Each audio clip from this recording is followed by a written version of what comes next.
Hello बच्चों, चलिए प्रश्न को पढ़ते हैं। इसमें लिखा टेलीविजन की पिक्चर ट्यूब में इलेक्ट्रॉन पुंज को वैद्युत क्षेत्र द्वारा विक्षेपित नहीं किया जाता बल्कि चुंबकीय क्षेत्र द्वारा विक्षेपित किया जाता है, क्यों? ये हमसे पूछा जा रहा है। तो चलिए बच्चों, इस प्रश्न की मूल अवधारणा को हम देख लेते हैं। तो बच्चों, इस प्रश्न की मूल अवधारणा में हम देख लेते हैं कि कोई भी आवेशित कण होता है बच्चों, उस पर जो वैद्युत बल लगता है वो कितना होता है बच्चों? तो वैद्युत बल होता है उस आवेश का मान और बच्चों वैद्युत क्षेत्र की तीव्रता। उसके बाद बच्चों देख लेते हैं कि किसी गतिमान आवेशित कण पर जो चुंबकीय बल लगता है बच्चों, वो कितना लगता है? तो चुंबकीय बल जो होता है बच्चों, ये होता है हमारा बच्चों आवेश और वेग सदिश और सदिश गुणन चुंबकीय क्षेत्र की तीव्रता। तो यहाँ से बच्चों हम देख रहे हैं कि ये जो चुंबकीय बल होता है बच्चों, ये इन दोनों सदिशों का जो है सदिश गुणन होता है बच्चों। इसलिए यहाँ से हम कह सकते हैं बच्चों कि चुंबकीय बल की जो दिशा होती है बच्चों, दिशा वेग की दिशा और चुंबकीय क्षेत्र की तीव्रता की दिशा दोनों के लंबवत होती है बच्चों। क्योंकि बच्चों हमें पता है सदिश गुणन में जो बच्चों होता है सदिश गुणनफल की दिशा वो दोनों सदिशों के लंबवत होती है। और बच्चों यहाँ पर देख लेते हैं बच्चों, जो हमारा बच्चों वैद्युत बल होता है, वैद्युत बल की दिशा, वैद्युत बल की दिशा जो होती है बच्चों वैद्युत क्षेत्र की दिशा में होती है, क्षेत्र की दिशा में होती है। तो चलिए बच्चों इस प्रश्न को हल कर लेते हैं। तो यहाँ पर कहा जा रहा है बच्चों, टेलीविजन की पिक्चर ट्यूब में इलेक्ट्रॉन पुंज को वैद्युत क्षेत्र द्वारा विक्षेपित नहीं किया जाता है बल्कि चुंबकीय क्षेत्र द्वारा विक्षेपित किया जाता है, क्यों? तो चलिए बच्चों यहाँ पर हम देख लेते हैं। तो बच्चों चूंकि जो वैद्युत बल होता है बच्चों, इलेक्ट्रॉन पर लगने वाला वैद्युत बल, इस प्रकार से अगर हम देखें बच्चों तो इलेक्ट्रॉन का जो आवेश होता है बच्चों वो -e होता है, क्योंकि ऋणावेश है बच्चों, और ये हमारा वैद्युत क्षेत्र की तीव्रता हो गया। तो यहाँ से बच्चों में दिख रहा है कि ये जो बल की सदिश की दिशा होगी वो हमारे वैद्युत क्षेत्र की तीव्रता की दिशा में होगी। तो यहाँ से कह सकते हैं कि चूंकि जो वैद्युत बल की दिशा होती है बच्चों, वैद्युत बल की दिशा वैद्युत क्षेत्र की दिशा में होती है, वैद्युत क्षेत्र की दिशा के विपरीत में होती है बच्चों, उसके समांतर होती है। तो बच्चों चूंकि ऋणावेश है तो वैद्युत क्षेत्र की दिशा के विपरीत होगा, और बच्चों अगर ये धनावेश होता तो वैद्युत क्षेत्र की दिशा में होता बच्चों।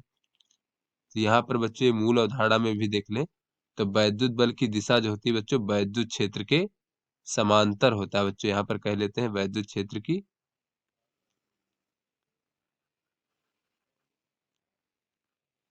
क्योंकि बच्चों अगर धनावेश होगा तो बच्चों उसके वैद्युत क्षेत्र की दिशा में होगा, और बच्चों अगर ऋणावेश होगा तो वैद्युत क्षेत्र की विपरीत दिशा में होगा। तो यहाँ पर बच्चों वैद्युत बल की दिशा जो है वैद्युत क्षेत्र की दिशा के विपरीत होगा। किंतु बच्चों ये जो यहाँ से अगर हम देखें बच्चों, ये हमारा बच्चों वैद्युत क्षेत्र है। अगर इस प्रकार से एक समान वैद्युत क्षेत्र, इसमें कोई इलेक्ट्रॉन इस दिशा में बच्चों गति कर रहा है इस प्रकार से, या फिर बच्चों किसी भी दिशा में गति कर रहा है बच्चों, तो इस पर जो वैद्युत बल लगेगा बच्चों उसकी दिशा जो है इस प्रकार से होगी बच्चों, बल की दिशा। तो बच्चों यहाँ पर जो है एक प्रकार से इसके समांतर है। तो बच्चों इस प्रकार से एक समान वैद्युत क्षेत्र द्वारा इसके गति की दिशा परिवर्तित नहीं की जा सकती, क्योंकि जो इसके त्वरण की दिशा है बच्चों वो इसके गति के दिशा के बच्चों हमारा जो है उसके समांतर हो गया, या फिर उसी के सरल रेखा में होगा बच्चों। तो ऐसे में वैद्युत क्षेत्र द्वारा यहाँ से कह सकते हैं बच्चों, अतः वैद्युत क्षेत्र द्वारा इलेक्ट्रॉन के पथ को परिवर्तित नहीं किया जा सकता बच्चों। परिवर्तित नहीं किया जा सकता, क्योंकि बच्चों ये जो त्वरण होगा वो गति की दिशा के अनुदिश ही होगा। उसके बाद बच्चों देख लेते हैं कि जो चुंबकीय बल होता है बच्चों, चुंबकीय बल वो बच्चों हमारा इस प्रकार से F बराबर होता है, यहाँ पर माइनस ही रख लें बच्चों, ये तो V और ये हमारा इस प्रकार से सदिश गुणनफल होता है। तो यहाँ से बच्चों ये जो चुंबकीय बल है, चुंबकीय बल वेग की दिशा के लंबवत होता है बच्चों। तो यहाँ से बच्चों कह सकते हैं कि अतः जो बच्चों त्वरण होगा, त्वरण की दिशा गति के दिशा के लंबवत होगी,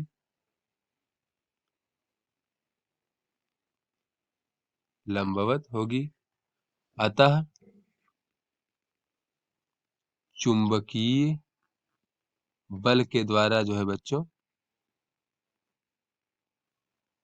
इलेक्ट्रॉन के पथ को परिवर्तित किया जा सकता है बच्चों, परिवर्तित किया जा सकता है। इसीलिए बच्चों जो है टेलीविजन के पिक्चर ट्यूब में इलेक्ट्रॉन को विक्षेपित करने के लिए, यहाँ से कह सकते हैं इसीलिए इलेक्ट्रॉन को विक्षेपित करने के लिए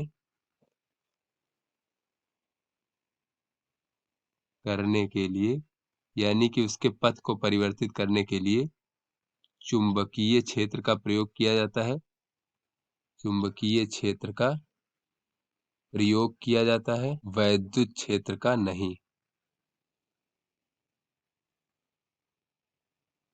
तो बच्चों यहाँ से हमने देखा कि अगर आवेश के पथ को परिवर्तित करना है बच्चों, तो हम चुंबकीय क्षेत्र का प्रयोग करते हैं, क्योंकि बच्चों इसमें जो बल होता है यानी त्वरण जो होता है वो वेग की दिशा के लंबवत होता है, इसलिए बच्चों उसके वेग का परिमाण यानी कि चाल परिवर्तित नहीं होती है, केवल दिशा परिवर्तित होती है बच्चों। तो इसलिए दिशा परिवर्तित करने के लिए हम चुंबकीय क्षेत्र का प्रयोग करते हैं। किंतु बच्चों जो वैद्युत क्षेत्र होता है बच्चों, उसमें वैद्युत बल जो है उसकी गति की दिशा के अनुदिश लगता है, यानी गति की दिशा के समांतर लगता है। तो बच्चों इससे जो है उसकी दिशा परिवर्तित नहीं होती, किंतु बच्चों उसको उसके चाल को बढ़ाने या फिर घटाने के लिए बच्चों हम वैद्युत बल का प्रयोग करते हैं। तो आशा करते हैं बच्चों ये आपको समझ में आ गया होगा। धन्यवाद।